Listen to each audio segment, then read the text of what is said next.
is to A, call 911 and immediately begin chest compressions, do a secondary survey, C, put him into the recovery position, and D, give 5 back calls. A. You are correct, okay? Because the casualty is not breathing, so you basically need to immediately give CPR. So yeah, call 911, immediately begin chest compressions, okay? Secondary survey, that has nothing to do with it. Secondary survey is when the paramedics take the blood pressure and measure the heart rate. Put him into recovery position, no, he will die because he's not breathing. Back blows is only for choking. The question never says choking, so A for apple is the correct answer. Number 7? Okay, number 7. The co-worker is complaining of a severe headache and blurred vision.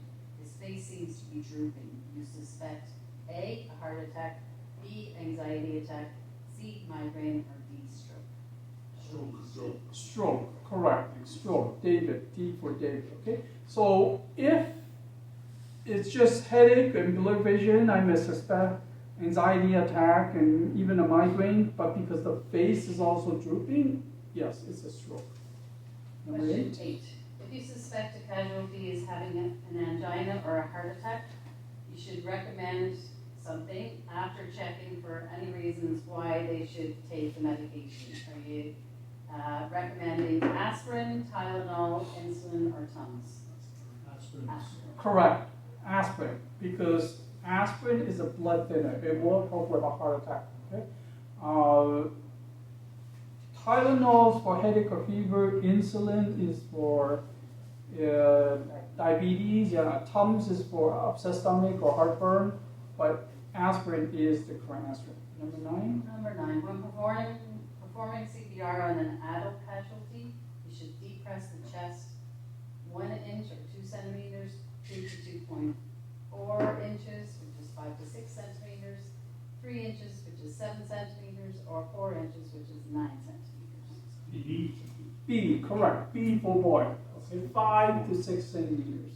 That is the correct answer. But as I said, if you're not sure what that means, just go for it. Rather go too deep than not deep. You can't press anymore. Yeah. Unfortunately, you just have to. Otherwise, you're not squeezing it out. Number 10. An AED is used, A, to provide extra oxygen to the casualty, B, to replace CPR, C, to help check responsiveness, or D, help restore a normal heartbeat. I'm going to say D. No. Correct. You are I correct. think it's D. D for David. Okay. Yeah. So AED is useful to restore normal heartbeat. Right. Now, it's not to provide extra oxygen because it doesn't have an oxygen tank. It never replaces CPR. Okay. Right. Never replacement. Very important. Now, some students, they do say C because they say it's analyzing. Isn't analyzing whether the person is responsive? It actually doesn't know that. No. Responsive is when you do this. Hey, are you okay? Can you hear me? That is when you check responsiveness. Okay?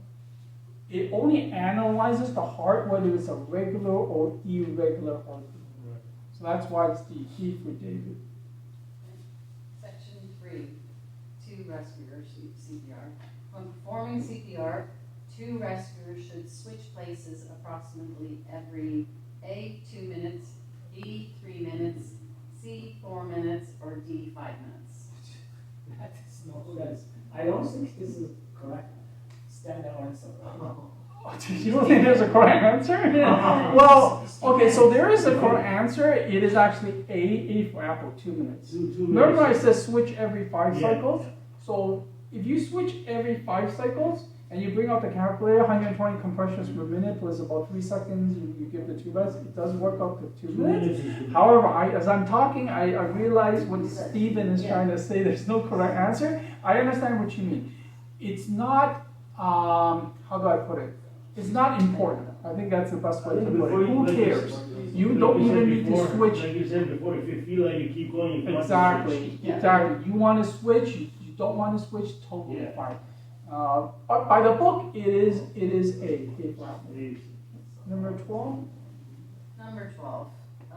Compressions and ventilation are given by 2 rescuers at a ratio of 15 to 2, 30 to 2, 30-30, or 5 to 1. She said 5 to 1. She's said 5 cycles to 1.